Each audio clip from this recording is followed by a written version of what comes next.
Bonjour à toutes et à tous. Je vous souhaite la bienvenue pour cette conférence sur les investissements aux USA et notamment à Détroit. Donc, je vais attendre que la salle se remplisse pour toutes celles et ceux qui viennent de se connecter. Voilà, comme d'habitude, je vous invite à mettre à me dire si tout va bien dans le chat, tout simplement, savoir si on est bien audible, si vous nous voyez bien. Salut Émeric. Salut Gérard, bonjour à toutes et à tous. Donc n'hésitez pas à nous dire si on est bien audible, si vous nous voyez bien. On va profiter de ces 2-3 premières minutes justement voilà, pour mettre au point la technique, pour s'assurer que tout se passe bien avant de commencer sur cette conférence. Donc bonjour Émeric, Gérard, Laurent. Pour Émeric, réception OK. N'hésitez pas les autres voilà, à nous dire si vous nous voyez bien, si on est bien audible surtout. Voilà, surtout le son, c'est le plus important. Salut Fred, salut Laurent. Donc apparemment il y a une bonne connexion, on est bien audible, bien visible, mais en tout cas top, top. On va encore attendre 1 ou 2 minutes, le temps que les autres internautes se connectent pour suivre cette conférence et pour ne rien rater. Comme d'habitude, il y aura un replay qui sera disponible. Donc pour toutes celles et ceux voilà s'il y en a qui peuvent pas aller jusqu'au bout, ou pour toutes celles et ceux qui rateront le début, vous aurez l'occasion de revoir le replay. Il y a Yuba toujours présent, Yuba du Sénégal, toujours présent. Toutes les semaines, Yuba est présent. Donc en tout cas, je vous souhaite à toutes et à tous la bienvenue. Pour toi, Justin, t'es prêt ? Ouais. Tout est OK. Écoutez, je vous propose qu'on commence. Donc, je vous souhaite à toutes et à tous la bienvenue pour cette conférence sur l'investissement à Détroit. Justin, donc c'est Justin, un spécialiste qui habite là-bas, qui s'est expatrié là-bas, un Belge qui s'est expatrié à Détroit, justement pour monter, pour aider les Européens qui décident d'investir à Détroit, pour les accompagner, parce que c'est jamais évident quand on décide d'investir à l'étranger. Voilà, c'est pas forcément la même législation que dans son pays d'origine. Il y a beaucoup de choses à gérer entre les règlements, les lois et compagnie. Donc Justin, il va vous exposer justement de quelle manière investir à Détroit. Pour toutes celles et ceux qui le découvriraient, qui ne le connaissent pas, ce que je vais te proposer, Justin, c'est de te présenter. En tout cas, moi, je tenais à te remercier d'être présent ce soir pour faire part de ton expérience sur ce type d'investissement. Voilà, comment tu vas pouvoir accompagner les investisseurs, répondre à leurs questions, parce que je pense qu'il y en a beaucoup parmi vous qui se posent des questions. Voilà, c'est pas courant de vouloir investir aux États-Unis. C'est la première fois, pour ma part, que je fais ce type de conférence. C'est vrai que j'ai plutôt l'habitude de faire des conférences pour toutes celles et ceux qui décident d'investir en France. Voilà, là, on s'expatrie aux États-Unis, à Détroit. Donc, il y a beaucoup de choses à apprendre et justement, là, j'ai fait appel à un spécialiste. Donc, Justin, je tenais à te remercier pour cette conférence. Je te laisse te présenter, voilà, pour toutes celles et ceux qui te découvriraient. Moi, ce que je vais faire, je vais m'effacer, je vais rester avec vous. S'il y a des questions, n'hésitez pas à poser vos questions. Je vais les relater à Justin. Il y aura une session questions-réponses aussi à la fin. On va faire en sorte de prendre quelques questions selon le nombre de questions qu'il y aura pendant la conférence, entre le changement de chaque slide. Je me permettrai de t'interrompre, Justin, pour te poser les questions, s'il y en a. Donc, je pense qu'il y en aura des questions. Et on fera aussi une session questions-réponses à la fin de la présentation. Donc, Justin, c'est à toi. Ok, merci Goldwyn. Donc, bonjour à tous. Mon nom, c'est donc Justin Fontenelle. Je suis d'origine belge et je suis le fondateur de Just Invest Now. Donc, Just Invest Now, c'est quoi? C'est une société qui est spécialisée dans les investissements immobiliers à Détroit et qui a été créée donc en 2014 pour commencer vraiment cette activité à 100% en 2016. Donc, je reviendrai un petit peu sur le parcours de la société, mon parcours, pourquoi Détroit, etc. par la suite. Je pense qu'on va d'abord commencer par parler donc de Détroit, de la ville en elle-même. Donc ceux qui connaissent pas la ville de Détroit, donc la ville de Détroit, c'est une des anciennes villes qui était dans le top 10 à l'époque, dans les années 50, quand la ville de Détroit était vraiment à son pic économique, grâce évidemment à l'automobile. Donc, la ville de Détroit est aussi connue sous le nom de Motor City. Pourquoi? Parce qu'il y a les trois grands, c'est comme ça qu'on les appelle. Il y a Ford, il y a General Motors et il y a Chrysler qui étaient à l'époque implantés sur place et qui ont fait donc de cette ville donc Motor City. C'était donc la capitale automobile mondiale. En les 50, on était vraiment au pic économique. Puis après, dans les années 60, malheureusement, il y a eu des émeutes, etc., qui ont fait que la ville a un petit peu perdu de la cote et elle s'est stabilisée plus ou moins jusqu'à la crise subprime qu'on connaît tous en 2008. Et donc, où la ville a vraiment connu une terrible… la valeur immobilière a chuté, tout s'est écroulé, l'économie s'est vraiment écroulée en 2018, partout aux États-Unis, donc pas qu'à Détroit. Et donc, Détroit, pour relancer un petit peu l'économie, en 2013, a déclaré faillite. Donc, en juillet 2013, la ville de Détroit s'est dit, bon, on va recommencer, on va remettre les compteurs à zéro. On déclare faillite et on repart sur de bonnes bases. Une fois que la faillite a été faite, il y a un investisseur qui s'appelle Dan Gilbert, qui est donc originaire de Détroit. Et en fait, qu'est-ce qu'il a fait? Donc, c'est un milliardaire qui a fait sa fortune dans la finance et plus précisément dans Quicken Loan. Donc, Quicken Loan, comme vous voyez ici à droite, c'est une des grosses marques à Détroit. C'est d'ailleurs le leader du marché sur tout ce qui est financement immobilier pour particuliers aux États-Unis. Le gars, c'est un milliardaire. Il a rapatrié donc en 2014 toutes ses filiales, tous ses employés. Il a réinvesti dans une quarantaine de bâtiments à l'époque. Aujourd'hui, il en a plus de 80. Donc, il détient plus de 50% du marché, enfin pas du marché, du parc immobilier à Détroit. Et donc, une fois qu'il a fait ça, Dan Gilbert, il a un peu en fait lancé une sorte d'engouement. Et ça a évidemment attiré d'autres sociétés, telles qu'on voit ici. Il y a Google, il y a Microsoft, il y a il y a Amazon qui ouvre pas mal de dispatch centers, donc de centres de redistribution. Il y a vraiment toutes des grosses sociétés qui se sont dit, bon, on va suivre le même mouvement, on va revenir à Détroit et on va soit se lancer à Détroit dans l'aventure, ou alors revenir dans nos anciens bâtiments, tels que les 3 grands que j'ai mentionnés tout à l'heure, donc Ford, etc. Ces 3 grands, qu'est-ce qu'ils font aujourd'hui? Ils réinvestissent dans leurs anciens bâtiments, leurs anciennes usines qu'ils avaient délaissées derrière eux à l'époque.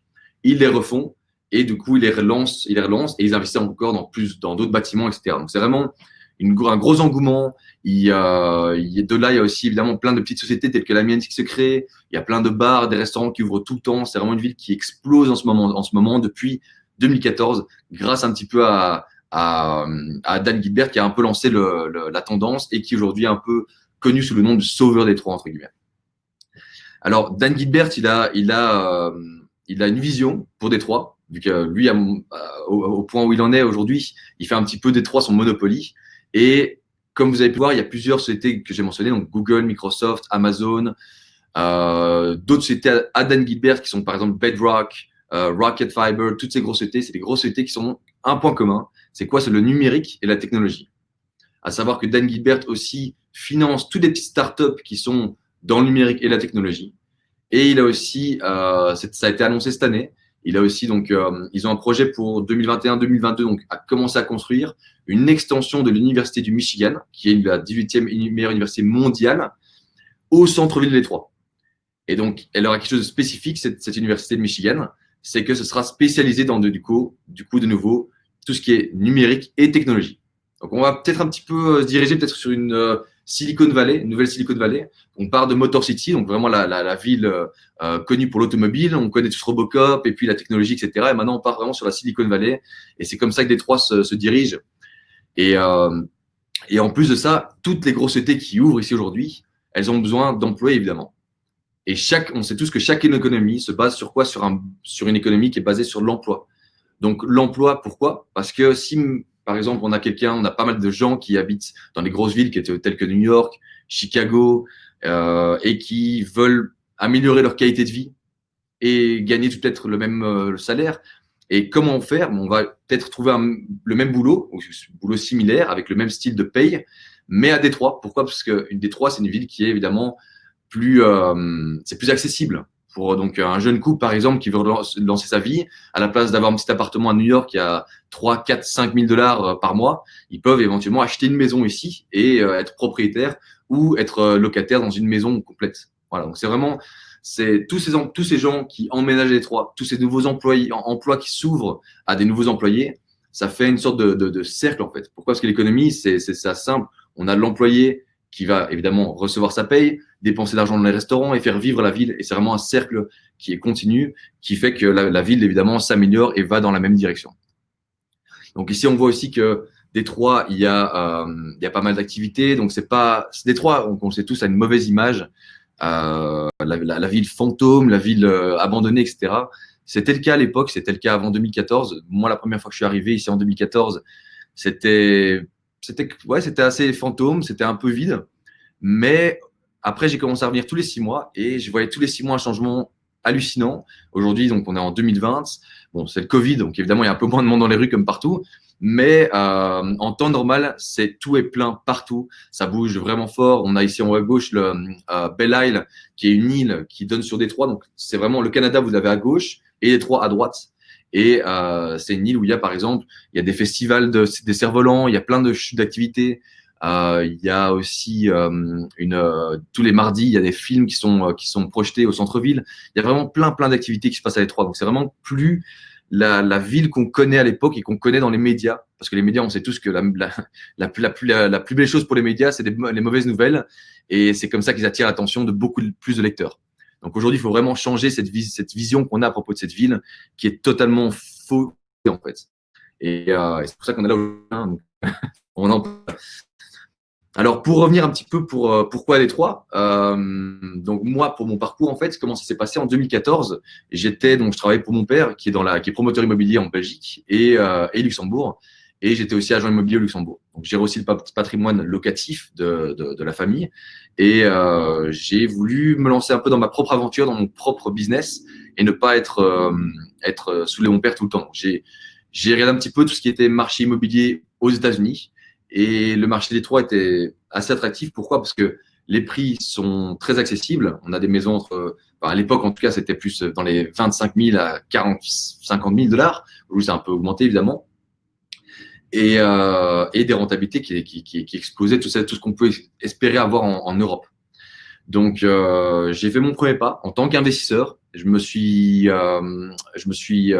passé via un intermédiaire européen qui lui pensait un petit peu avoir la main sur le marché, mais en fait, il était juste intermédiaire. Il habitait en Europe et malheureusement, c'est très difficile de gérer un marché quand on est très loin. Donc, j'ai acheté des maisons. J'avais un intermédiaire, donc un gestionnaire américain qui faussait des factures, c'était vraiment une belle catastrophe que je me suis dit, bon, écoute, je vais redresser, je vais prendre mon temps pour redresser ça, trouver les bons intermédiaires, trouver les bons contacts, les bonnes relations. Savoir que le relationnel, c'est le plus important, tout ce qui est business. Parce que ça vaut. J'ai rencontré au fur et à mesure mon associé qui est Rich, qui est en face de mes bureaux ici aujourd'hui. On est associé donc depuis 2016-2017 et je l'ai rencontré pendant ces 2 années de recherche et d'études du marché pour m'assurer qu'il y avait vraiment un vrai potentiel et que je pouvais développer un business pour éviter que mon expérience se reproduise avec d'autres investisseurs européens qui veulent se lancer dans ce marché. Et pour évidemment continuer à changer cette mauvaise idée qu'on a de la ville de Détroit. Donc en 2014, j'ai acheté mes maisons, j'ai eu ma mauvaise expérience, j'ai commencé doucement à étudier le marché, à rencontrer les contacts. Et en 2016, je me suis installé officiellement sur place, j'ai eu mon visa, j'ai engagé 2 employés et j'avais un bureau au centre-ville pour un petit bureau de 60 mètres carrés qui ne paye pas de mine. Aujourd'hui, donc 4 ans plus tard, on a un peu plus de 18 employés. Je crois qu'on a engagé encore cette semaine, donc on a plutôt au moins 20. Et entre les bureaux ici, donc à Détroit, et les agents qui sont en Europe, dans les Dom-Tom et à Miami, et on a 500 mètres carrés de bureaux. Donc on a vraiment bien évolué. On est, je pense, on peut dire un leader du marché sur tout ce qui est francophone ici à Détroit. Et on vend évidemment donc tout ce qui est immobilier donc locatif à Détroit. Donc, si on voit encore des petits projets que je n'ai pas mentionnés, bon, je ne vais pas mentionner tous les projets de toute façon, il y en a beaucoup trop. Alors, pour la société, donc, autre chose. Attends, est-ce que les slides, j'ai pas l'habitude. Normalement, je fais avec la flèche, mais là, je dois cliquer. Voilà, donc ça, c'est les bureaux. Donc, au niveau de la société, comment ça se présente? On a plusieurs sociétés, donc plusieurs structures. On a évidemment Just Invest Now, qui est la société de vente, donc vraiment la société qui présente tous nos produits. Et nous avons 2 autres sociétés, donc la société RPJ qui, elle, détient toutes nos maisons, et la société Trust Property Management, qui est la société de gestion. Alors, pourquoi société de gestion? Parce que la gestion, donc, pour moi, c'est entre 50 à 75% d'une réussite d'un investissement. Que ça soit en Europe, aux États-Unis, peu importe, une bonne gestion, un bon suivi, une bonne communication avec le client, avec l'investisseur, c'est primordial. Donc, du coup, j'ai créé moi-même ma propre gestion à l'époque, qui s'appelle Trust Property Management, et qui a ses propres employés dans nos bureaux. Cette société de gestion a plusieurs départements, évidemment. On a un département avec une employée qui s'occupe que de collecter les loyers, des sections 8, les utilitaires.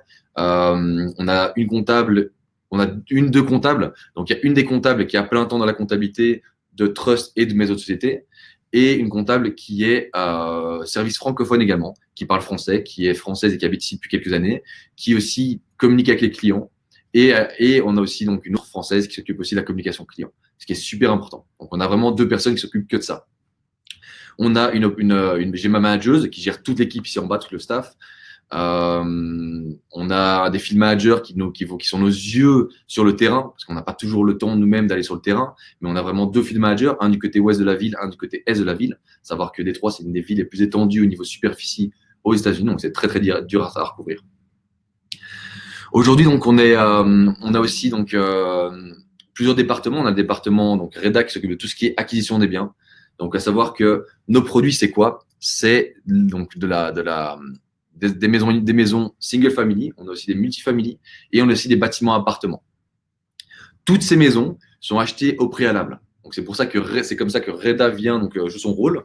Aujourd'hui, il trouve les maisons, il s'occupe donc il place un entrepreneur sur place qui fait tous les travaux, il s'occupe de gérer les travaux de A à Z. Il passe les inspections de la ville, très important. Il faut toujours avoir ce qu'on appelle un certificat de conformité pour pouvoir légalement louer son bien ici à Détroit. Et on place les locataires nous-mêmes, ce qui nous permet vraiment d'avoir un contrôle sur le process de A à Z. Donc vraiment de la sélection du quartier, le type de maison, la qualité des rénovations, le placement du locataire et évidemment que ce soit un bon locataire. Avec ça, on vend donc une garantie de construction de 1 an, une garantie sur les loyers de 6 mois. Et la maison, c'est vraiment un turnkey. Vous achetez une maison aujourd'hui. Donc, si vous achetez pour la procédure d'achat, en fait, si vous achetez une maison aujourd'hui, le 1er juillet, vous mettez une option sur une maison. Vous payez la compte, etc. Au fur et à mesure, on peut clôturer entre 1 à 4 semaines. En général, la moyenne, c'est 3 semaines. 3 semaines plus tard, vous clôturez la maison. Vos loyers sont directement les vôtres. Donc, vous avez une maison qui est déjà louée, passée toute l'inspection et c'est un investissement qui tourne directement. Donc, en plus de ça, donc tous les produits. Ouais. J'allais te poser une question, Justin, par rapport aux locataires que vous mettez en place. C'est quoi justement est-ce que vous avez un avatar? Ça va être quoi les locataires des Américains, des Européens? Si c'est des Américains, c'est quoi? C'est des étudiants?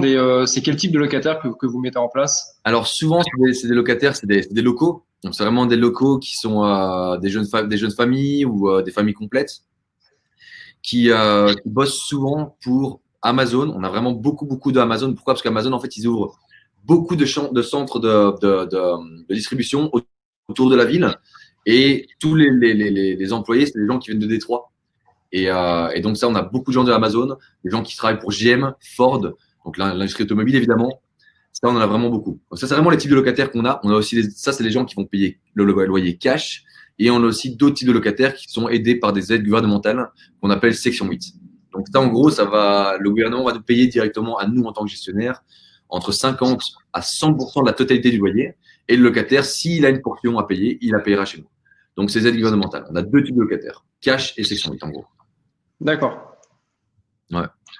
Donc on s'occupe, on a vraiment un procédure. Donc on a un département leasing que j'ai pas mentionné tout à l'heure, qui est Rachida. Elle s'occupe de faire vraiment, elle sélectionne les locataires. Elle fait ce qu'on appelle un background check. Donc ça veut dire on a un logiciel qui va générer tout l'historique du locataire. Aux États-Unis, c'est vrai qu'il y a une transparence énorme. Donc on peut voir s'il y a un historique de niveau criminel, s'il y a des évictions, un historique d'éviction, et alors ce qu'on appelle le score de crédit. Donc ici aux États-Unis, on a un score de crédit qui est lié en fait à l'historique de nos paiements. Donc si on paye bien, on aura un score de crédit plus proche de 700 ou 800. Si on paye moins bien, on aura un historique plus proche évidemment de 300 ou 400. Donc ça, c'est trois critères sur lesquels on se base.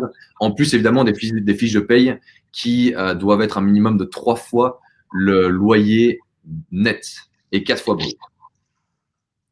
Donc voilà, on a vraiment un processus super organisé qui passe du département location, qui passe après dans les mains de notre manager qui est Autumn ici, qui vérifie que tout est complet, et après elle soumet ça à mon associé pour nos maisons, pour ça, que ça s'assurer que ce soit vraiment des locataires qui correspondent à nos critères pour nos investisseurs.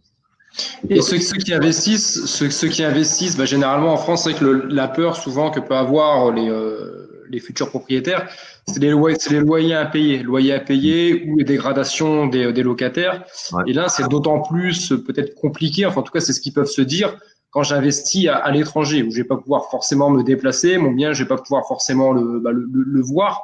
Donc tout ce qui est loyer impayé ou dégradation, comment ça se passe aux États-Unis?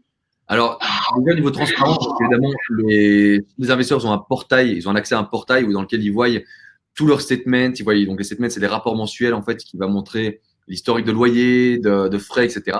Et ce que le propriétaire a eu en net. Il y a toutes les factures qui sont mises en ligne, tout est transparent. Donc, ça permet au propriétaire de savoir un petit peu où il en est au niveau du loyer collecté. On a un département ici, comme j'ai dit tout à l'heure, donc de collection. Donc, on a une personne qui s'occupe en plein temps d'appeler le locataire, s'assurer qu'il paye. S'il ne paye pas, comment ça se passe? Ça va très, très vite par rapport à ce qu'on a en Europe. On ne va pas attendre un an et demi pour mettre quelqu'un dehors. Ici, c'est 7 jours. Donc, on a 6 jours de grâce. Et puis après, on envoie une 7-day notice. Donc, une notice qui dure 7 jours. Ça veut dire que dans 7 jours, à la fin de cette notice, on peut passer la procédure au juge via notre avocat. Et là, en général, dans le pire des cas, c'est 1 mois et demi, grand maximum, ils sont dehors. Donc, ça va très, très, très vite. Les procédures d'éviction, ça va très vite. Ça permet de faire un s'asseoir sur une maison et un investissement qui est de l'autre côté du monde pendant 1 an et demi. Donc, c'est en général, dans 95% du cas, le juge est pour le propriétaire, surtout avec des maisons qui sont rénovées telles que les nôtres. Pourquoi? Parce que les locataires ont tendance souvent à dire « Oui, non, mais il y a un robinet qui coule, donc je vais pas payer mon loyer, c'est normal. » Et chez nous, ils ne savent pas trop le dire. Pourquoi? Parce que les rénovations sont faites de A à Z et on a un super service de maintenance. Comme quoi, s'il y a quoi que ce soit qui se passe, on a quelqu'un immédiatement dans les 24 heures qui s'occupe de réparer le robinet qui coule ou autre. Voilà, par exemple. Donc, on est vraiment là-dessus très, très. Enfin, on prend ça vraiment très au sérieux, quoi. Au niveau de dégradation locative, je dirais qu'il n'y a pas plus. En fonction de la sélection du locataire, il n'y a pas plus de cas qu'en France, peut-être un petit peu plus. Mais ça peut toujours arriver que quelqu'un, il y a un locataire saute les plombs et casse tout dans la maison. Donc ça peut arriver partout dans le monde. Ça, c'est l'immobilier. Nous, on est là, on garantit pas tout. Évidemment, on peut pas garantir que c'est pas un investissement qui va avec des garanties de rentabilité. Donc on garantit évidemment, comme je dis, les constructions pendant 1 an et les 6 premiers mois de loyer. Et ce qu'on peut garantir aussi, c'est la qualité de notre travail. On va être derrière le locataire, on va s'occuper de commencer les procédures si nécessaire. Voilà, ça c'est vraiment ce qu'on peut garantir. Après, il faut savoir que chaque investisseur doit être au courant que c'est un investissement immobilier et que quand on dit investissement immobilier, on dit des aléas de l'immobilier aussi. Ça arrive partout dans le monde. Donc, bien sûr. Voilà, donc c'est vraiment en général, on a nos agents. Donc on a une agence à Paris d'ailleurs pour ceux qui veulent venir nous voir. Au moins à Paris déjà, avec Arnaud qui est le représentant à Paris. On a un agent sur la Belgique, une agence sur l'Angleterre. On a 2 agents sur Miami, dont qui ont leur propre agence aussi, enfin c'est notre agence.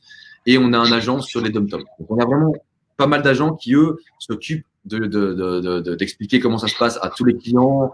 Et en général, ils sont assez transparents. On a des coachings 1 fois par mois dans lesquels on parle un petit peu donc, avec les agents de quelles informations transmettre à un client ou autre pour s'assurer que tout soit bien dit avec transparence dès le départ. On n'a pas envie de fausser comme beaucoup l'ont fait et beaucoup le font encore même dans d'autres marchés.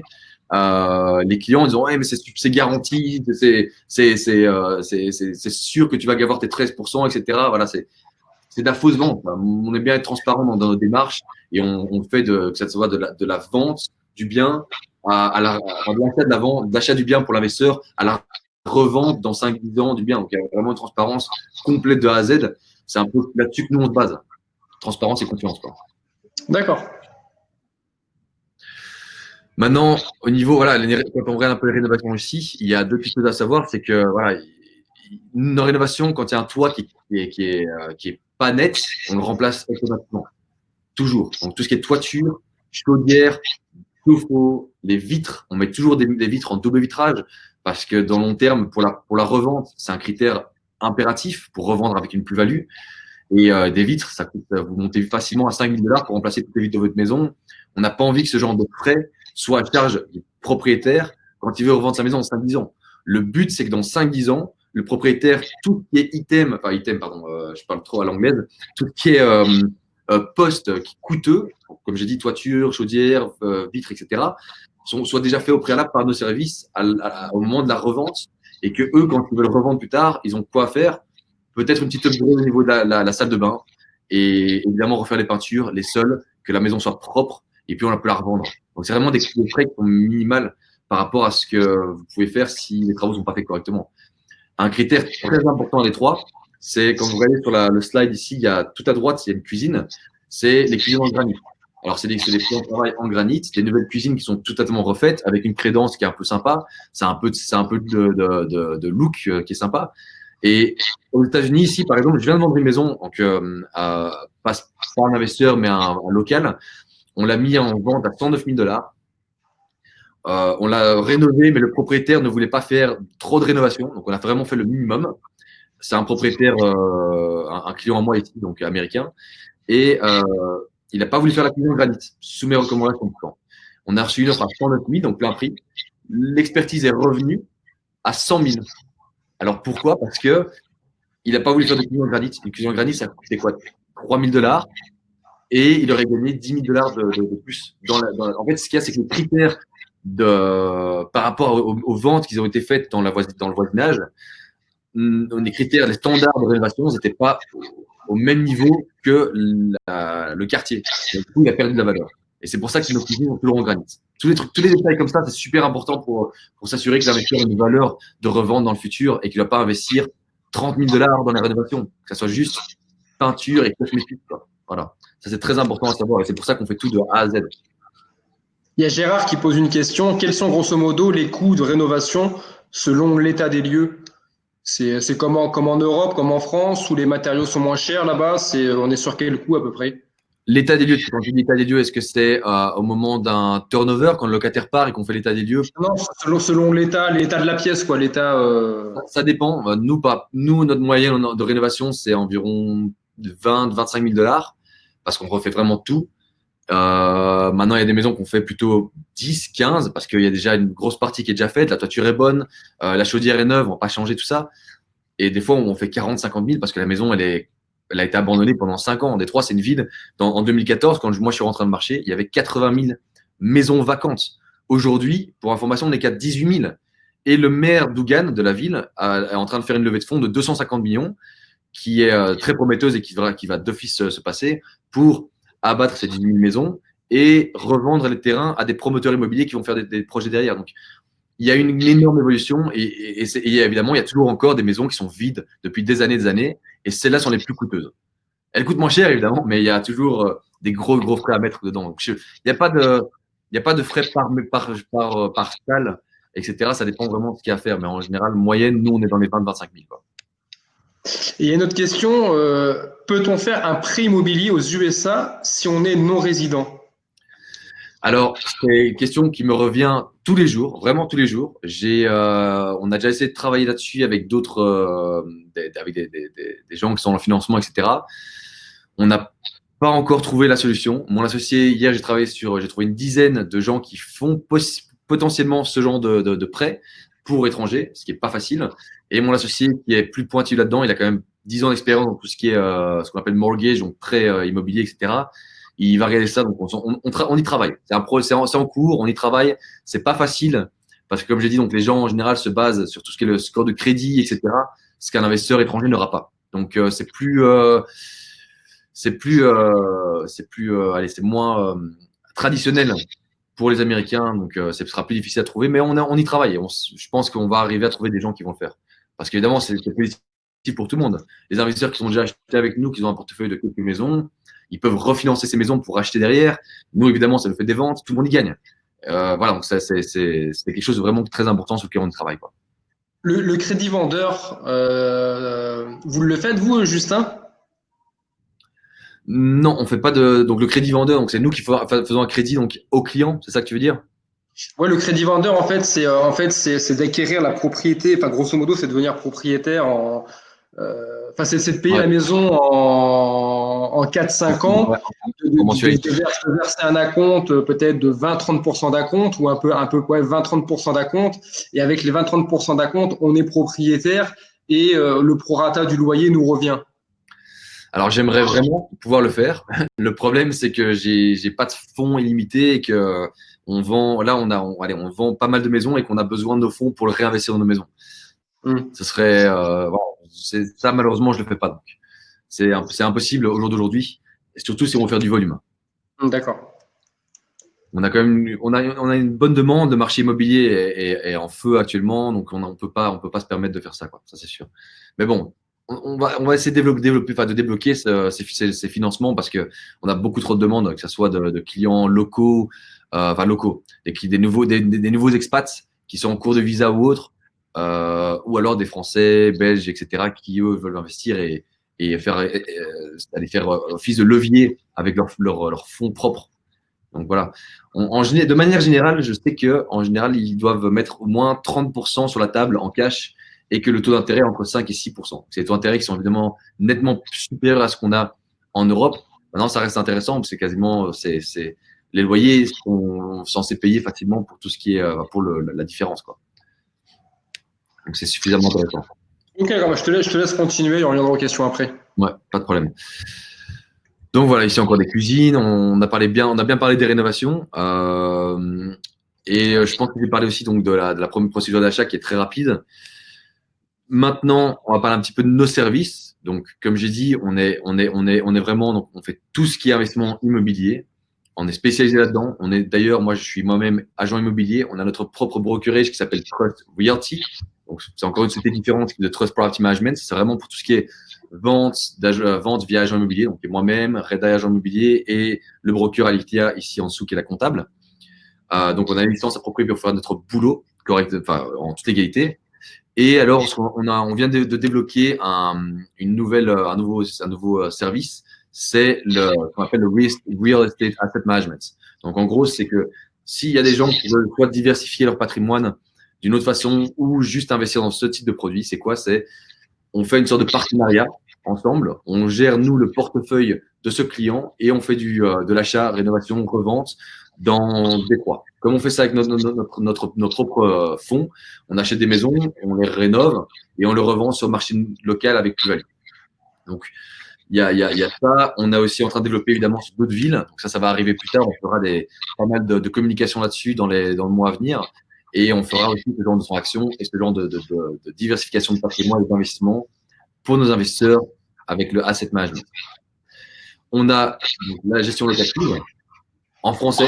Tout à l'heure, c'est notre propre gestion locative en français. On fait toute la gestion de toutes les maisons. On gère aujourd'hui 340 maisons. Je veux dire que 85% de ces maisons ont été vendues via nos services. À savoir qu'à l'époque, on reprenait encore des gens qui s'avaient acheté ailleurs et qu'on reprenait en gestion. Aujourd'hui, on ne le fait plus parce que c'est beaucoup de boulot pour pas grand-chose en cas de notre côté. On s'occupe aussi, on a un département comptabilité, on a un comptable fiscaliste avec qui on travaille. Mon associé lui-même a 10 ans d'expérience en tant que comptable aussi.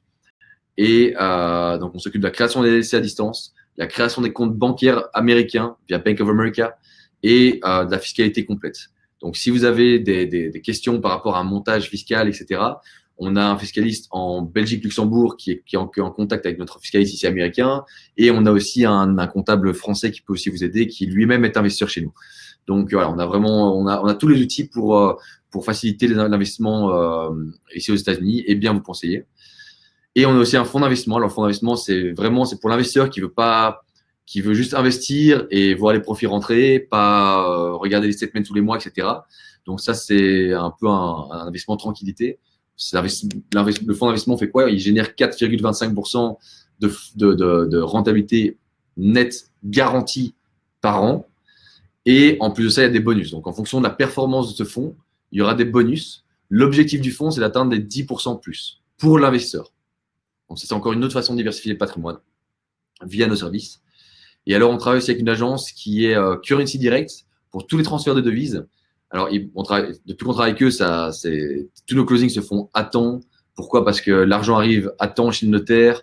Les clients en général sont ravis parce que le taux est beaucoup plus intéressant qu'ailleurs et les transferts se font super rapidement. Il y a une application en ligne, il y a un service, ils sont super. Donc voilà. En général, on les recommande et c'est avec eux qu'on travaille. J'ai un petit peu ma petite liste. Je pense que j'ai pas un peu de tout. Moi, j'ai quelques. Voilà, si vous avez des questions, n'hésitez pas. En tout cas, merci de m'avoir écouté. Là, ici, vous voyez sur le lien du site et alors aussi une adresse email sur laquelle vous pouvez nous contacter. Cet email arrive directement chez Clarisse, qui est la Sales Manager, donc c'est la directrice des ventes, qui elle vous enverra, donc vous recommandera chez un client en fonction de votre, pas chez un client, pardon, chez un agent en fonction de votre localisation, etc. Donc voilà, si vous avez des questions, n'hésitez pas, je suis tout ouïe. Bon, en tout cas, merci, merci pour cette conférence, pour cette présentation sur l'investissement à Détroit. Donc, il y a quelques questions, Justin, dans le chat. Benoît qui nous demande par rapport à la copropriété. Alors, est-ce qu'il y a des copropriétés aux États-Unis? Est-ce que c'est des immeubles? Est-ce que vous faites aussi des immeubles de rapport ou est-ce qu'il y a une copropriété? Comment ça se passe? Alors, il y a des copropriétés. Maintenant, ce qu'il y a, c'est que nos produits, c'est pas des. En fait, partout aux États-Unis, sauf à New York et à Chicago, je pense, il y a. On ne peut pas vendre un appartement. Ça paraît bizarre, mais un appartement, on ne peut pas le vendre. On peut que le louer. Ce qu'on peut vendre, c'est un condo. Donc, c'est une autre dénomination. Certains appartements peuvent être des condos, donc vendables. Et j'en ai vendu qu'un seul sur les centaines de maisons qu'on a vendues. Et en effet, oui, sur ce type de produit, il y a ce qu'on appelle association fees, donc c'est les frais de copropriété qui sont très très légers. Pour les maisons évidemment unifamiliales ou multifamiliales, il n'y a pas de copropriété évidemment vu que le propriétaire détient l'entièreté donc de la maison. Et alors oui, on fait aussi des appartements à rapport. Donc là, on en a acheté un autre qui c'est un 18 units qui est en cours. On va commencer les rénovations. Je pense qu'on a tous les devis. On va commencer les rénovations, mon avis, d'ici la semaine prochaine, voire la semaine d'après, parce qu'on va commencer à commander tous les matériaux. C'est une grosse rénovation.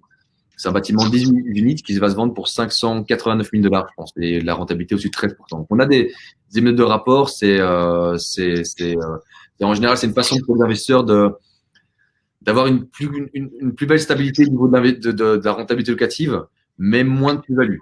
Donc, une maison, par exemple, qui est bien placée, va potentiellement avoir plus de plus-value dans le long terme. Maintenant, si vous avez une maison et que le locataire part, vous n'avez plus de rentrée. Un bâtiment, si vous avez 18 unités dans un même bâtiment et qu'il y a même 2 locataires qui partent, vous avez encore 16 unités qui rentrent. Donc, c'est pour ça que quand je parle de stabilité locative, là-dessus, le bâtiment, évidemment, est gagnant. Maintenant, au niveau plus-value, un bâtiment ne pourra pas faire x2. À savoir que des clients à moi, ils ont acheté au tout début, ils ont déjà fait des x2, voire x3 au niveau de la valeur immobilière. Alors, c'est pas partout à Détroit que ça se fait, ça dépend le type de bien.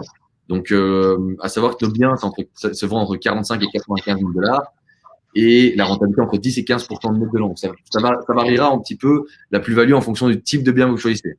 De nouveau, les agents peuvent vous recommander en fonction de, vous voulez un bien premium qui aura de la plus-value potentielle plus rapidement, ou vous préférez une rentabilité plus élevée au niveau locatif. Ça, c'est vraiment à vous de voir, et c'est pour ça que les agents sont là pour bien guider les clients. Donc, on est entre 10 et 15% de rentabilité. Ça, c'est une donnée qui est importante. Ouais. En termes de cash flow, le cash flow est intéressant à Détroit. Oui, le cash flow. Donc, si maintenant vous avez une maison, on va prendre une maison type, facile, chiffre facile, 50 000 $ avec un loyer 850 $, vous allez toucher 10 200 $ bruts par an, et vous allez retirer à ça donc nos frais, qui sont les frais de gestion, 10%. Donc, vous retirez 1020 $. Et puis vous retirez l'assurance. En général, sur une single family, on est sur du 660 $. Et puis après, vous retirez évidemment les taxes foncières. Les taxes foncières, ça varie entre 1000 et 1500 $. Ça dépend un petit peu de nouveau du type de bien et de du type de quartier. Donc, on va prendre 1200 comme moyenne. Donc, si on a 10 020 moins les 10%, ça fait plus ou moins 9 000. Et puis après, vous retirez encore l'assurance 660. On arrive plus ou moins à 8 300. Et puis vous retirez encore les 1200 de taxes foncières. Vous arrivez donc à 7 100. 7 100 sera votre cash flow net en poche. À savoir que la première année, évidemment, vous aurez votre cash flow. Pourquoi? Parce qu'il n'y a pas de construction, il n'y a pas de maintenance, etc. Et les loyers sont garantis pendant 6 mois. Donc, vous aurez normalement votre rentabilité attendue.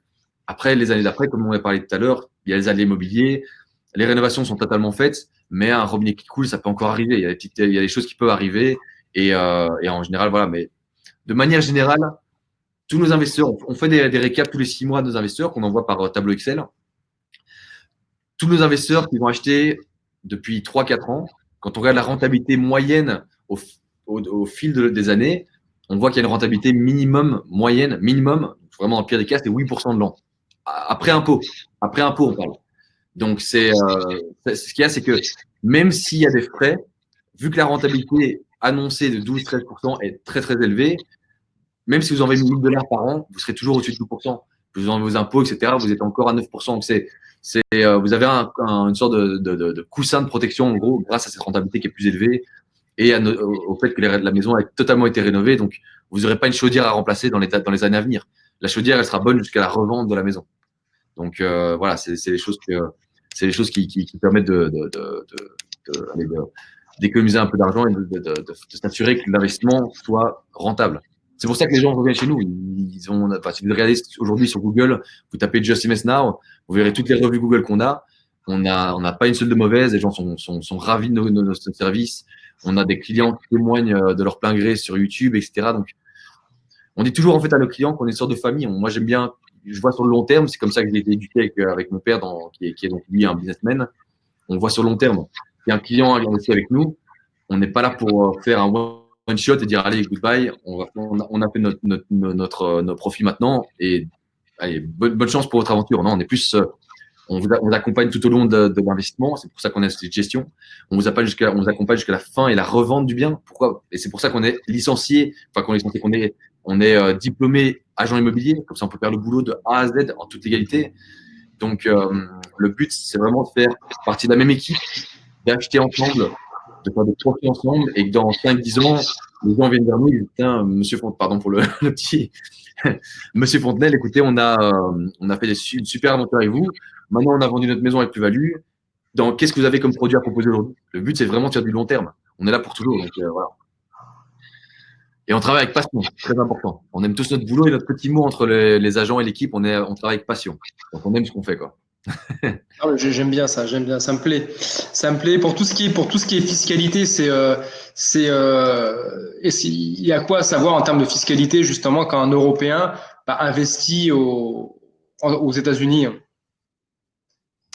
Alors, il y a, nous, on s'occupe, donc, comme j'ai dit tout à l'heure, de vraiment tout ce qui est local. On a aussi ça dépend en fait des cas. C'est pour ça qu'on a un comptable sur la France et sur la Belgique qui s'occupe un petit peu de guider les investisseurs s'ils le veulent. Alors ça, c'est évidemment, c'est des indépendants qui s'occupent de ça. Mais ici, en général, il y a deux façons de faire. Soit le client achète tout simplement via une LLC et garde, et sa LLC fait sa propre déclaration d'impôt en tant que ce qu'on appelle corporation. Dans ce cas, LLC, ça correspond à SCI en France, c'est ça? Plus ou moins, c'est un peu une SCI. C'est un peu le même. Dans ce cas-ci, vu que c'est pour l'immobilier, c'est un peu l'équivalent d'une SCI.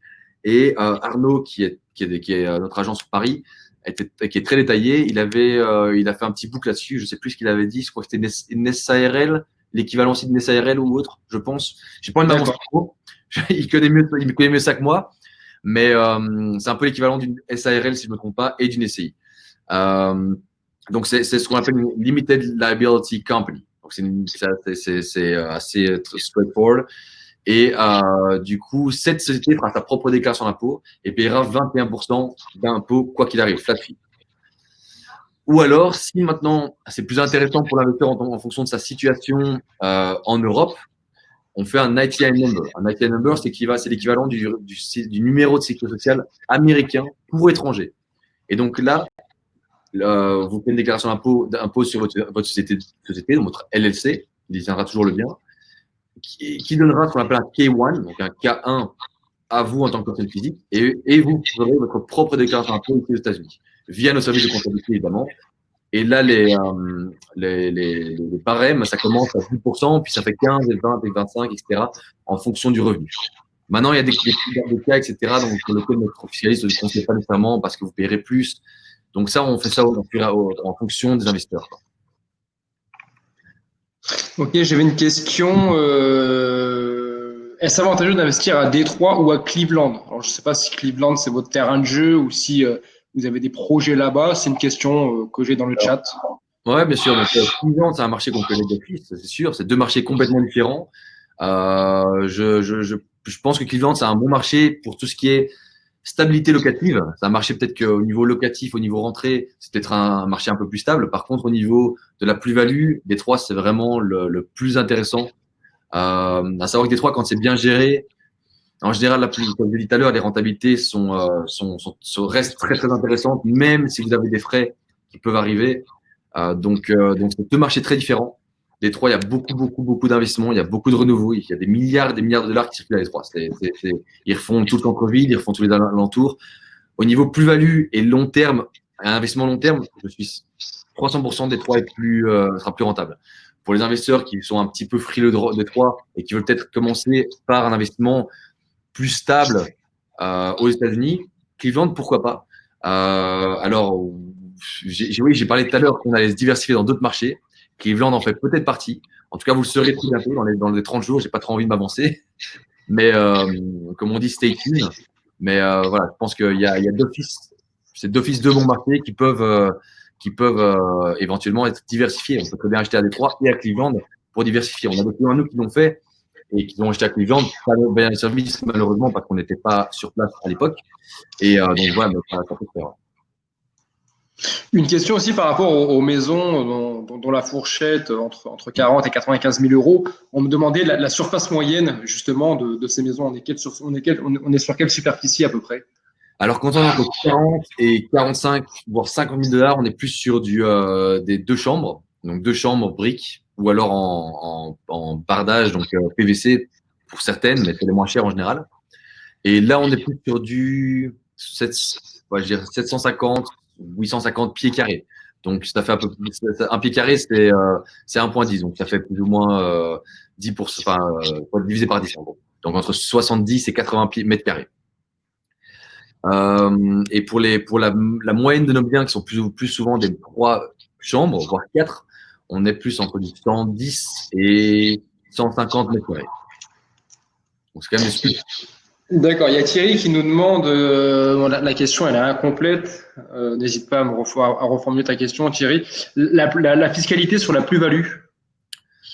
Alors ça, de nouveau, c'est cas par cas, mais elle varie entre 15 et 21%. Ça dépend du statut marital, ça dépend de plein de choses. Donc du coup là en général, c'est quelque chose que notre fiscaliste conseille et voit un petit peu en fonction du montage fiscal que vous faites. C'est pas quelque chose que je suis pas moi, je pas tous les chiffres non plus, mais c'est vraiment entre 15 et 21% sur la plus-value. Il y a Pierre qui nous demande aussi, c'est vrai que les maisons sont vraiment pas chères. Pierre qui nous demande les constructions. Est-ce que c'est du bois, de la brique ou c'est les deux? C'est quoi les matériaux utilisés justement pour les maisons aux États-Unis? Alors, nos maisons sont en briques. À savoir qu'aux États-Unis, en tout cas dans beaucoup d'États, Michigan inclus, les structures sont en bois, comme partout, comme dans beaucoup d'États, surtout les États du Nord. Ces structures en bois sur lesquelles ils mettent une façade de briques. Donc, les anciennes maisons sont plus solides. Elles sont plus solides, mais ça reste des structures en bois. Maintenant, aux États-Unis, je sais que l'Européen, en général, on est bien que la brique, on est bien les structures en brique aussi, parce que c'est plus solide, c'est plus longtemps. Ici, il faut savoir qu'on est sur un investissement de 5 à 10 ans. On va pas rester pendant 100 ans dans l'investissement. Encore, faudrait vivre 100 ans, donc ça va être chaud. Mais faut savoir que voilà, il y a des maisons de ce type-là. J'ai une maison ici, c'est même pas des recouvrements en briques, c'est des recouvrements PVC, donc c'est des bardages en PVC. J'en ai une que je viens de vendre ici en tant qu'agent. Je viens de la vendre 660 000 $. Donc peut-être il y a des maisons à 1-2 millions de dollars qui sont pas en briques non plus, qui sont en couture bois. Donc ici, il y a pas, c'est un différent marché. C'est pour ça qu'il faut vraiment essayer de changer son œil et se dire bon ben c'est vrai que là il y a une opportunité. On va pas habiter dans la maison, on va pas y aller en vacances. C'est vraiment un investissement à proprement dit. On va pas le tenir pendant 30 ans de nouveau. C'est vraiment un investissement 5-10 ans. On peut le garder plus longtemps si on veut. Si ça rapporte bien et que vous êtes content dans 15-20 ans, le mettre voilà, il n'y a pas de problème. Mais en général, il faut voir les choses différemment qu'on voit en Europe. Il y a Emery qui nous pose une question à partir de quelle somme en trésorerie semble-t-il légitime de s'intéresser à ce type d'investissement? Ça dépend le profil de l'investisseur. Il y a des investisseurs qui sont plus agressifs. C'est comme si vous allez chez votre banque et que vous voulez aller investir dans le marché du stock, dans la bourse. Ils vont vous demander plusieurs questions. Est-ce que vous êtes plus agressif, plus passif, etc. Quel type de rentabilité vous attendez? Ça dépend. Nous, on a des investisseurs qui achètent 1-2 maisons en hypothéquant leur maison qu'ils ont acquis en France, par exemple, et qui ils ont que ça. On a d'autres investisseurs qui ont des portefeuilles qui ont déjà des patrimoines bien solides et qui investissent 10 maisons ici, cash, et ça leur fait pas plus mal que ça. Donc, je dirais, ça dépend un peu de la tolérance de l'investisseur. Je sais que moi, par exemple, je suis un investisseur assez agressif, et c'est comme ça que je suis arrivé où je suis aujourd'hui. En général, agressif, ça paye plus quand ça paye, mais ça peut être plus dangereux. Mais moi, je suis comme ça, et je sais que je le ferai. Moi, personnellement, j'achèterai une maison à 50 000 pour me dire, bon, j'achète à 50 000, j'ai mes rentrées, et dans 5 ans, je la revends avec plus-value, puis après, j'en achète 2, etc. Et voilà, c'est comme ça que je le ferai. C'est vraiment la tolérance de l'investisseur. Et ça, de nouveau, les agents peuvent vous guider, vous dire, écoutez, on n'est pas là pour pousser la vente. Si maintenant quelqu'un est un peu frileux, écoutez, pas de souci, achetez 1-2 maisons pour commencer. Et puis, si vous avez la possibilité d'acheter plus, éventuellement, on pourra le faire, il n'y a pas de problème. Il faut aussi sentir le marché, il faut se sentir à l'aise dans ses démarches. S'il faut attendre 1 an avant de racheter, il n'y a pas de souci. On a des gens qui ont acheté 2-3 maisons pour commencer. Aujourd'hui, ils ont un parc immobilier de 8-10 maisons. Pourquoi? Parce qu'ils ont vu que ça fonctionne, que ça roulait, et que même après 1-2 ans d'expérience, sans garantie, parce que la garantie expire après 1 an, ça reste très, très intéressant, et les gens rachètent après parce qu'ils sont confiants dans le marché et dans notre structure. Donc, on est là pour accompagner. Il y a vraiment, on est là 24/7, enfin 24/7, ouais, le week-end, moi, je réponds, mais les équipes prennent un peu de repos de temps en temps le week-end. Mais voilà, tous nos agents sont là. On a 2 employés francophones dans les bureaux qui s'occupent de communication francophone. Donc, en général, s'il y a des questions, si vous êtes un peu, un peu stressé parce que vous ne savez pas ce qui se passe, on est là pour communiquer. C'est vraiment le but de l'équipe, quoi. Ah mais je te rejoins totalement là-dessus, Justin. C'est vrai que le plus important, comme je le dis, c'est qu'il n'y a pas de vérité. Faut apprendre à se connaître dans l'investissement immobilier. On n'est pas tous capables de faire la même chose. Investir aux États-Unis, ça peut faire peur. Pour d'autres, ça va être une évidence. Donc c'est vrai, apprenez à vous connaître, faites le point sur votre trésorerie, sur ce que vous êtes capable de faire ou non, de voir les connaissances que vous avez aujourd'hui dans l'immobilier, la part de risque que vous êtes prêt à prendre. Sans déroger à votre vie familiale, à votre vie professionnelle. Voilà, il y a plein de choses à prendre en considération quand on se lance dans l'immobilier, encore plus peut-être quand on investit à l'étranger. Donc voilà, il n'y a pas de vérité, il faut vraiment apprendre à vous connaître. Il y a Patrick qui pose la question, quelles sont les difficultés que peuvent rencontrer un non-américain, donc un Européen, qui voudrait investir et résider quelques mois aux États-Unis et qui ne maîtrise pas du tout l'américain ou l'anglais. Donc tu dis résider quelques mois, tu dis? Oui, voilà, en fait, un Européen qui voudrait donc investir aux États-Unis de manière à y résider, d'après sa question, quelques mois, mais qui ne parle pas un mot anglais. En fait, grosso modo, quels seraient les pièges à éviter pour quelqu'un qui ne maîtrise pas la langue? C'est vrai que la langue en général, c'est vraiment une barrière dans pas mal de cas. Donc, en tout cas, c'est pour ça que nous, on est là, pour justement limiter effacer cette barrière. Maintenant, ça dépend un peu du type d'investissement aussi. Ça dépend si c'est dans quelle ville, ça dépend quels sont il faut trouver vraiment les bons interlocuteurs. Trouver les bons, si maintenant, ça dépend comment vous investissez, via une structure ou via juste un agent immobilier. Si vous investissez via un agent immobilier américain, évidemment, là, il y aura une solide barrière de la langue parce que l'américain, ici, en général, il ne parle pas vraiment français. Donc, il y aura vraiment une solide barrière et vous pouvez acheter votre maison et faire soit un investissement immobilier, soit une seconde résidence en fonction de là où vous achetez.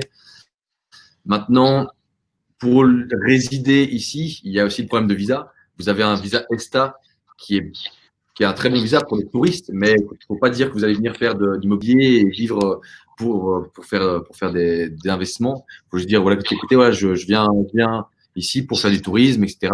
J'ai entendu des bonnes choses à propos de cette ville, peu importe. Et aussi, on peut rester 3 mois en général, c'est le maximum qu'on peut rester en ESTA.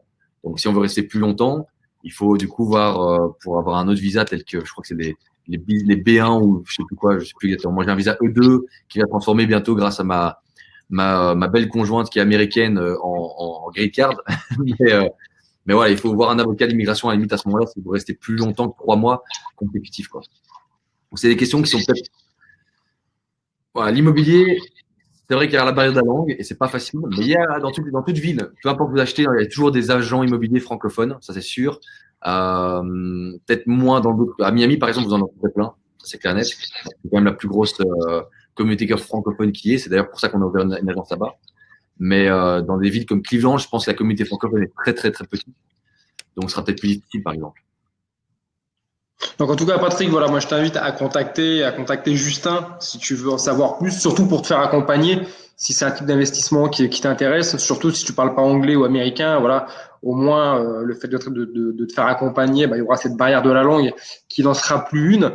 Et il y a Emery qui pose une question intéressante. Finalement, c'est quoi les avantages pour un investisseur français par rapport à investir en France? Rentabilité, potentiel plus-value, ça va être quoi, voilà, grosso modo, l'avantage d'investir à Détroit que d'investir en France? Il y a beaucoup d'avantages. Le plus basique, c'est quoi? Cette diversification de patrimoine. Mettez jamais tous vos œufs dans le même panier. Et c'est pour ça qu'on va commencer, nous, à exploiter d'autres villes pour évidemment aider les investisseurs à se diversifier. Il y a le taux qui est super intéressant en ce moment. On a 1,14. Donc, si vous achetez des dollars maintenant, vous avez déjà 1,14. Donc, c'est un pouvoir d'achat qui est bien plus élevé. Il y a aussi évidemment les plus-values. Les plus-values sont beaucoup plus conséquentes aux États-Unis qu'en Europe. À savoir que je sais que donc, Paris, je sais pas si pour prendre 1%, je sais pas combien de temps tu dois attendre, mais genre à Bruxelles, je sais que quand tous les Français, donc vous êtes sûrement au courant de ça, quand tous les Français venaient investir à Bruxelles dans l'immobilier, je pense que c'était au moment où ils ont fait l'impôt sur la fortune. Bruxelles, en 1 ou 2 ans, a connu 10% de plus-value immobilière. Ce qui est, alors, en tant que ville européenne, c'est énorme et ça se passe pas tout le temps. Il y a vraiment des grosses des grosses choses qui vont impacter ce genre de plus-value, telles que, évidemment, les Français qui investissaient beaucoup à Bruxelles à ce moment-là. Ici, aux États-Unis, comme je l'ai dit tout à l'heure, on a des investisseurs qui ont acheté des maisons à 50 000 et qui aujourd'hui valent 130 000. Et voilà, ça, j'ai des exemples parfaits. J'en ai un qui a, l'associé de mon père, par exemple, a acheté 2 maisons à 55 000 chacune. Une qui est à East English Village, c'est une petite ville du côté est de la ville. Et, c'est une petite ville, c'est un quartier du côté est de la ville de Détroit. Et aujourd'hui, j'ai vendu une maison dans ce quartier-là au début de l'année qui a 250 000 $. Donc, c'est la maison qu'il a, évidemment, elle est un petit peu moins bien située dans ce quartier. Donc, c'est pour ça que je dis 130, 140 000 $. Lui, il pourra la vendre facilement. Donc, il y a des plus-values qui sont nettement plus intéressantes qu'en Europe. Aussi, le fait que les rentabilités soient beaucoup plus attractives. À Paris, vous allez avoir, dans le meilleur des cas, un studio 3-4%. Et encore, je ne sais pas si c'est possible. Il faudrait peut-être regarder ailleurs qu'à Paris à ce moment-là. Mais vous n'aurez jamais du 12-13%. Et comme je disais tout à l'heure, vous avez 12-13% sur papier. Après, vous avez les aléas à l'immobilier. Vous êtes agent immobilier, vous êtes investisseur aguerri dans l'immobilier. Vous savez que il y a une garantie chez nous d'1 an de construction, parce que vous n'êtes peut-être pas en France tout le temps. Donc, vous n'aurez pas de problème la première année, mais qu'après, vous avez des petits frais à droite à gauche. Vous avez des turnovers, un locataire qui part, ça peut arriver. Il y a des frais partout. Donc, le fait d'avoir une rentabilité plus élevée, comme je disais tout à l'heure, vous avez un coussin un coussin qui va amortir beaucoup plus facilement. Donc, voilà, pour moi, c'est un no-brainer, comme on dit. Investir en Europe, je le ferai même pas, moi. J'investirai que aux États-Unis pour le moment. En tout cas, c'est un marché qui a prouvé que les plus-values pouvaient exploser, qu'on pouvait faire plus rapidement de profit. C'est vrai que ça, je pense, un marché plus risqué dans l'ensemble que le marché européen, parce que du coup, par la stabilité du marché européen, l'immobilier en Europe va pas faire des bons de 30, 40, 50% en plus-value ou en moins-value. Aux États-Unis, c'est vrai que c'est possible. Donc voilà, c'est de nouveau, c'est la tolérance d'investisseur aussi, quoi. Une question qui me vient, Justin, par rapport aux maisons dont tu nous parles depuis le début, donc dans une fourchette de 40 à 100 000 euros, on va dire.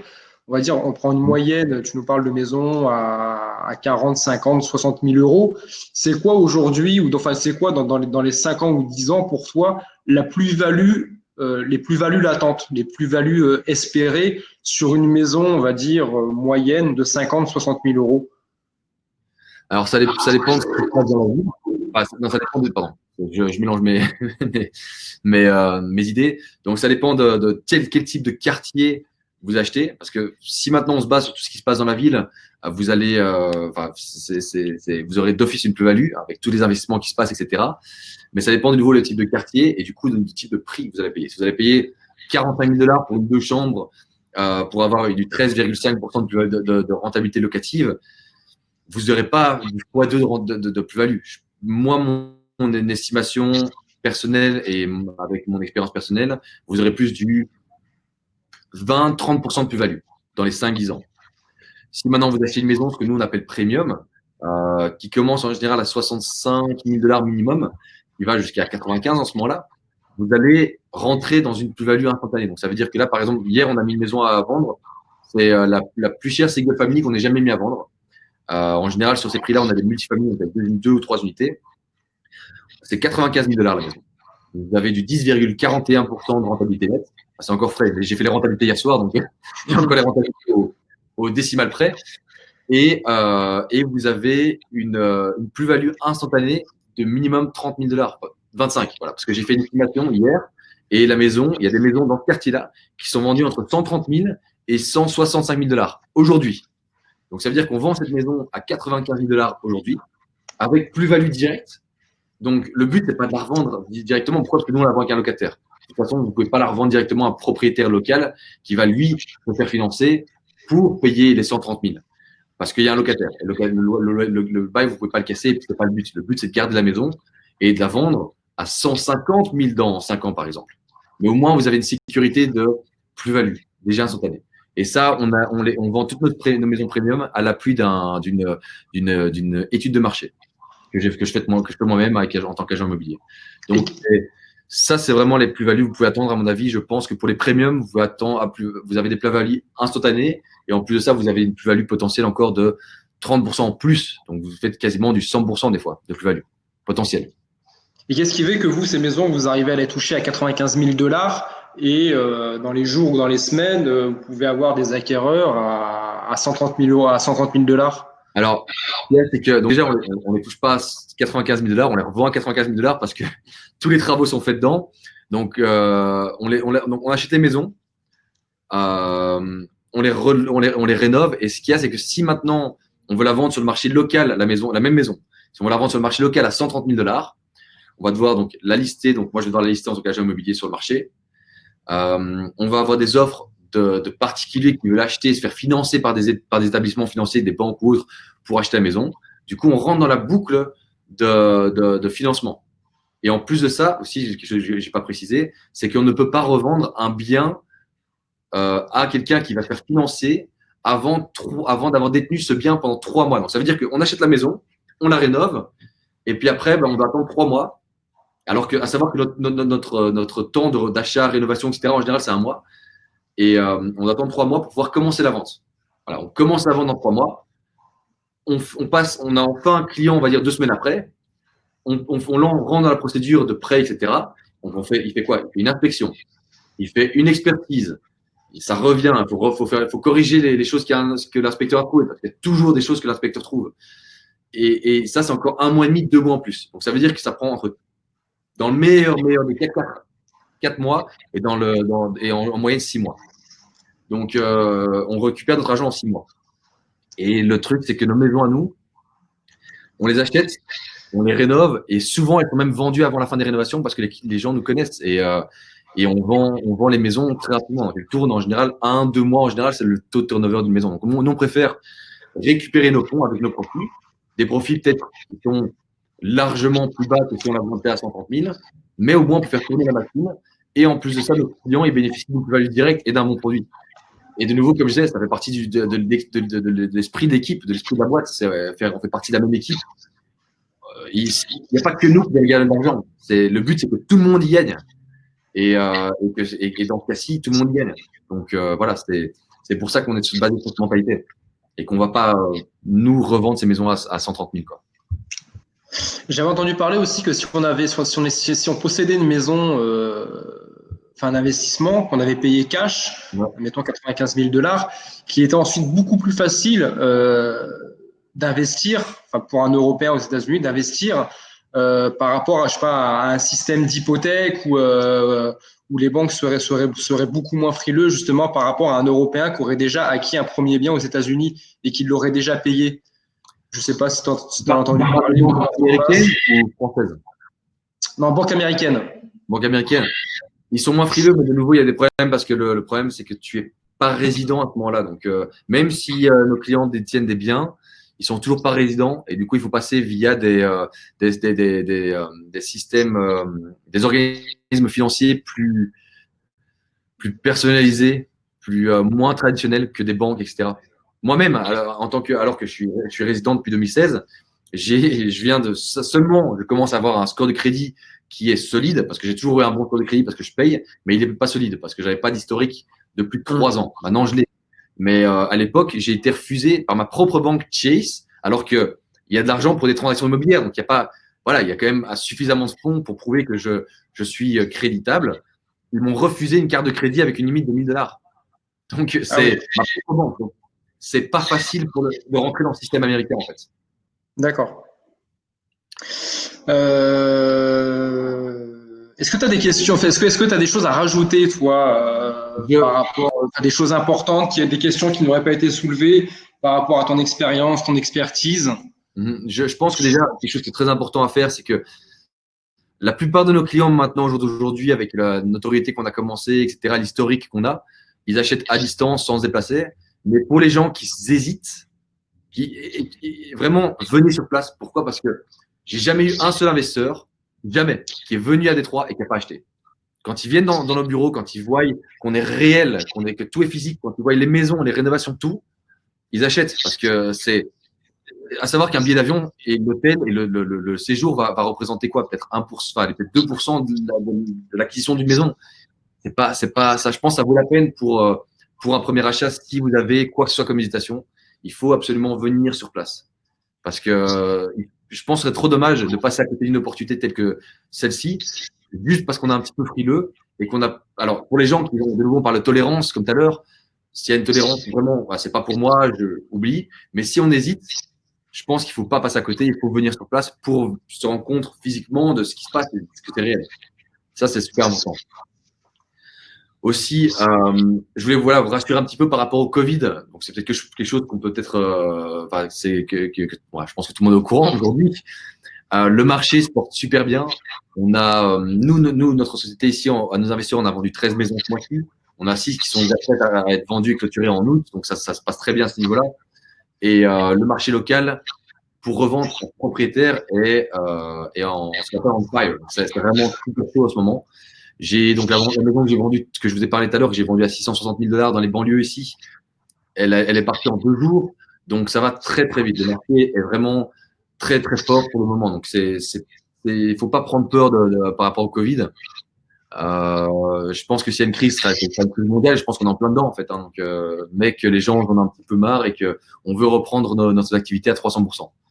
Et voilà. Donc la deuxième vague, qu'elle vienne ou pas, on est prêt quoi. Donc, voilà. Si ça peut rassurer un petit peu les gens par rapport au Covid, je pense que c'est important de le mentionner en tout cas. Ouais, non, bien sûr, bien sûr. Bien sûr, j'avais une question à te poser, toujours par rapport au financement, par rapport à la clientèle par rapport à la clientèle que tu as, je parle notamment à la clientèle française. Est-ce que tu as un retour par rapport au financement? Comment ils s'y prennent, les Français justement qui veulent investir par vos biais? Est-ce que les banques françaises sont réticentes? Est-ce que vos clients ils ont du mal à obtenir un crédit? Ou est-ce que c'est plus une clientèle qui paye cash?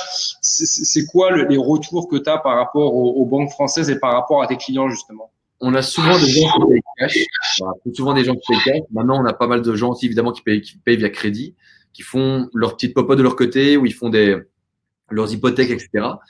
D'autres qui demandent vraiment une promesse d'achat. On a encore fait une la semaine passée pour un client qui voulait 2 promesses d'achat sur 2 maisons, qu'il avait sélectionnées. Bon, aujourd'hui, elles sont vendues, mais c'est pas grave parce qu'il peut toujours utiliser ses promesses d'achat pour montrer à son banquier que c'est concret et qu'il y a quelque chose là pour se faire un financement. Ça dépend un petit peu. Nous, on travaille avec un courtier qui essaie de trouver le meilleur style de financement pour des clients qu'on peut mettre en référence à chaque fois. C'est Monsieur Toison, je ne me trompe pas, qui a déjà obtenu des crédits pour des clients à nous, etc. Donc ça, c'est un peu la façon dont on fait. Comme j'ai dit tout à l'heure, les crédits aux États-Unis, on y travaille et ça va arriver. Je sais que ça va être profitable pour tout le monde. Et donc, je veux vraiment que ça se passe, mais c'est pas facile. Donc, voilà. En général, c'est plutôt clair, du coup. C'est sûr que le financement, dans tout projet, c'est le nerf de la guerre. Ouais.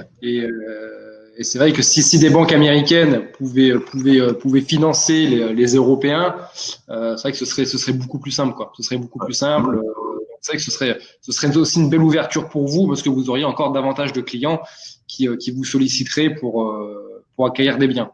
Ouais, on est bien au courant de ça. On sait que, allez, aujourd'hui, on vend en moyenne 10-12 maisons par mois minimum.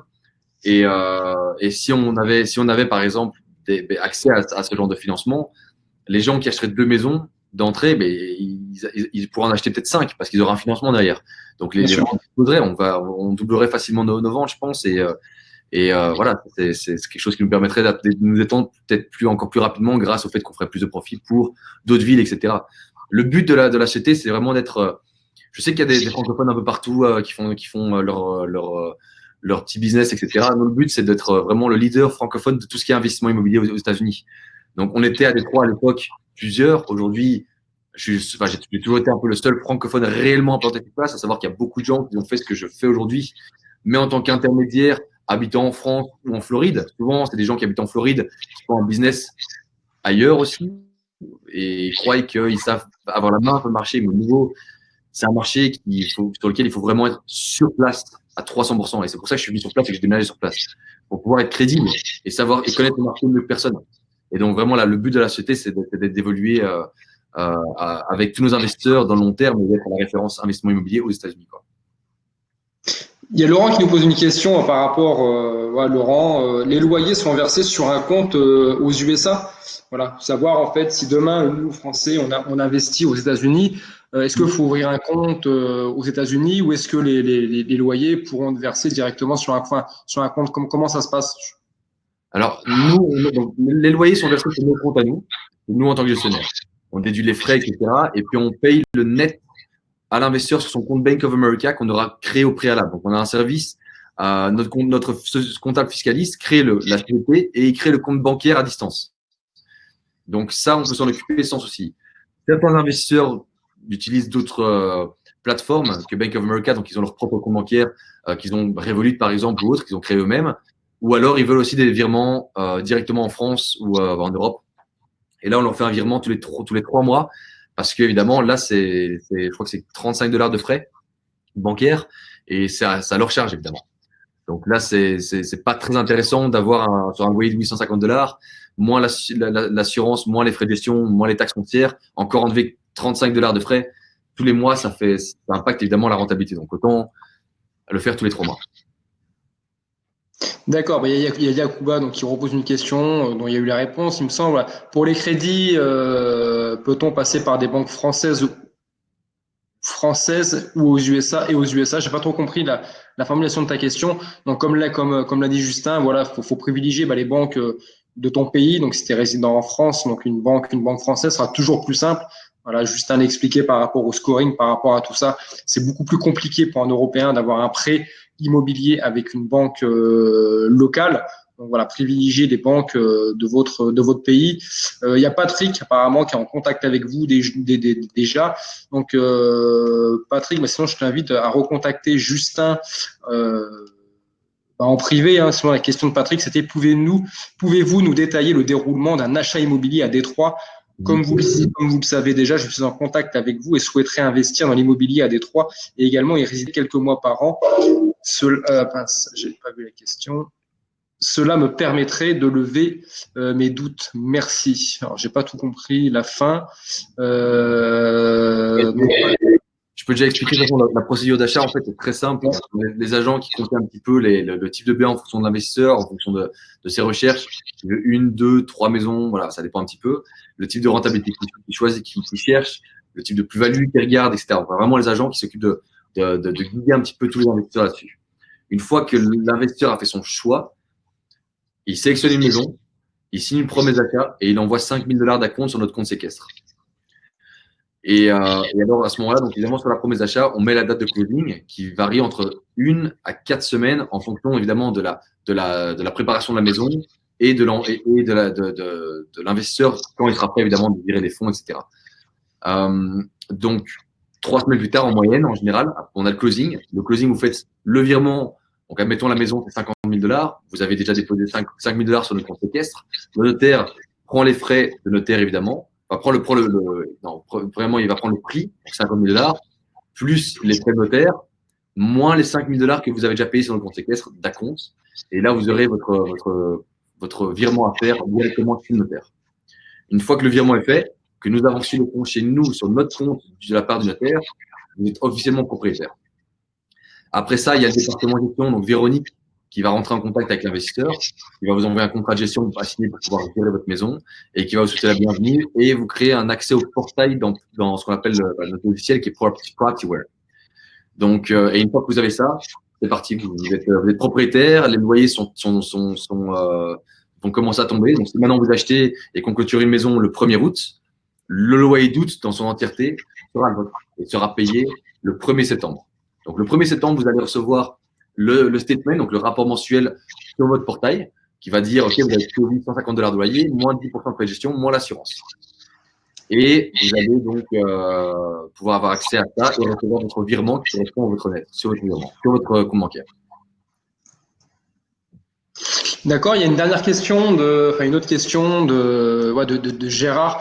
Donc, les revenus locatifs sont donc des revenus américains et soumis aux impôts américains et non français. Est-ce qu'ils sont soumis aussi aux revenus français? Alors, vous avez une convention franco-américaine qui évite la double imposition. Il faut juste faire le montage fiscal correctement. Donc ça, on peut voir au cas par cas. Mais c'est totalement réalisable, sans souci. On le fait pour tous nos investisseurs. Il faut, je pense, me prenez pas mon mot, je pense que c'est la deuxième option que j'ai parlé tout à l'heure. Donc, vous avez la LLC et vous avez un numéro de sécurité sociale américain pour étrangers, le ITIN. Et dans ce cas-ci, vous n'aurez pas de double imposition. Vous allez payer vos impôts aux États-Unis. On s'occupe de tout service, imposition, etc. On prend les frais de comptable sur vos loyers. Vous n'avez pas besoin d'envoyer d'argent. On prend les frais d'impôt sur vos loyers aussi, avec l'autorisation des investisseurs, évidemment. Et on paye tout ça sans souci. Et après, vous pouvez faire votre déclaration d'impôt en France. Là, voilà, je suis pas spécialisé là-dedans. C'est plus mon équipe qui s'en occupe très, très bien, qui pourra répondre aux questions un peu plus détaillées là-dessus. Mais voilà, officiellement, vous avez des façons d'éviter la double imposition à 300%. Ok, je ne sais pas si Justin, tu avais autre chose à rajouter par rapport à ce type d'investissement. Non, je pense que je dois m'assurer que tout le monde comprend que voilà, Détroit, c'est plus la ville qu'elle était. Il y a vraiment un vrai potentiel. Il faut venir voir cette ville. C'est une super ville. Moi, je vis ici. J'adore Détroit. Je transpire Détroit, comme on dit. Il y a plein de restaurants qui ouvrent tout le temps. C'est vraiment une super ville, super sympa. Et il faut changer un petit peu cette mauvaise image de Détroit, le mauvais petit canard, le vilain petit canard. C'est comme ça qu'on dit, le vilain petit canard. C'est plus ça du tout. Détroit, aujourd'hui, le but, c'est de revenir dans le top des villes américaines. On est sur une ville industrielle un petit peu comme Chicago. Donc, c'est un peu la route dans laquelle on se dirige. En plus, on va dire, cosy, on va dire. Je sais pas comment expliquer. Il y a vraiment une ambiance à Détroit qui est unique. Les gens sont des Detroiters, ils sont fiers d'être à Détroit, ils sont fiers d'être des Detroiters. C'est vraiment unique et il faut vraiment tenter. Si vous hésitez, venez, comme j'ai dit tout à l'heure, tenter l'aventure et venez nous voir dedans, quoi. C'est ma ville et, et venez nous rejoindre, quoi. Voilà. Non, mais en tout cas, top. Pour toutes celles et ceux qui auraient encore des questions, je pense qu'on a fait le tour des questions. Pour toutes celles et ceux qui auraient encore des questions ou qui seraient intéressés par ce type d'investissement, je vous invite vivement à contacter Justin. Donc, il y a ses coordonnées, voilà, qui sont sur la slide, info@justinvestnow.com. Donc, je vous invite vraiment à le contacter pour celles et ceux, voilà, qui voudraient vraiment, à qui ce type d'investissement les intéresserait vraiment. Donc, n'hésitez pas à le contacter. Il y avait Lenny aussi, si je me trompe pas, voilà, Lenny qui était dans le chat aussi, qui a répondu à certaines de vos questions, qui a laissé aussi ses coordonnées dans le chat. Donc, n'hésitez pas à les contacter. Et voilà une dernière question. Qu'en est-il de l'investissement pour les locaux commerciaux? Je ne sais pas si vous le faites. Oui, bien sûr. On est nous-mêmes dans ce business-là. Donc, le bâtiment dans lequel on est en train d'acheter. Donc, on s'en occupe. De nouveau, il faut le faire en étant agent immobilier parce que c'est des projets un petit peu plus conséquents. On a d'autres projets, ce qu'on fait avec le fonds d'investissement, tels que des locaux commerciaux, des nouvelles constructions. Donc, la maison que j'ai vendue tout à l'heure, je vous l'ai dit, à 660 000, c'est une maison que j'ai construite moi de A à Z. J'achète des terrains dans les banlieues, etc. On fait de la nouvelle construction, du développement, on fait vraiment de tout. Tout est faisable. On a les licences pour, on a les connexions pour et les ressources pour faire tout ce qui est immobilier. Donc, c'est pour ça que voilà, on est le produit que je parlais tout à l'heure, donc que ce soit le fonds d'investissement ou le asset management.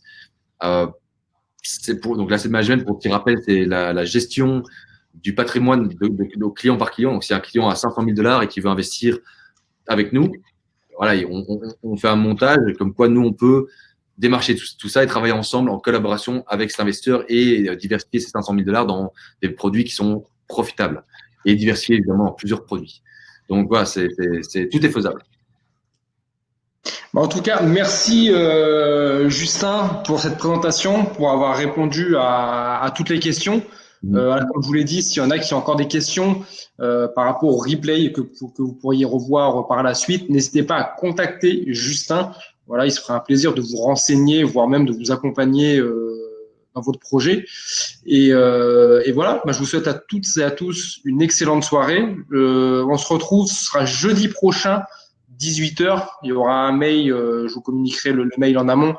Ce sera sur la décoration, tout ce qui est déco et plus-value. Donc, n'hésitez pas à être présent jeudi prochain, ce sera 18h ou 19h. Et voilà. Donc, merci Justin. Je vous souhaite à toutes et à tous de passer un bon week-end. Justin, au plaisir. J'espère que ça t'a plu. Encore un grand merci pour cette présentation. Merci beaucoup. Merci à tous. Au revoir. Au revoir, Justin.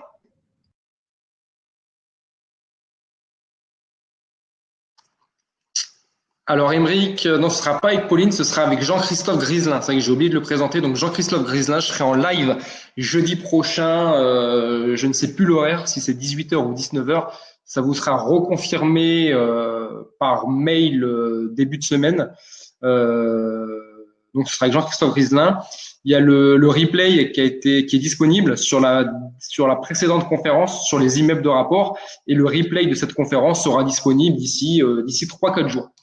Donc voilà, je vous souhaite à toutes et à tous une bonne fin de soirée, un bon week-end, et on se retrouve jeudi prochain avec Jean-Christophe Griselin pour tout ce qui est décoration.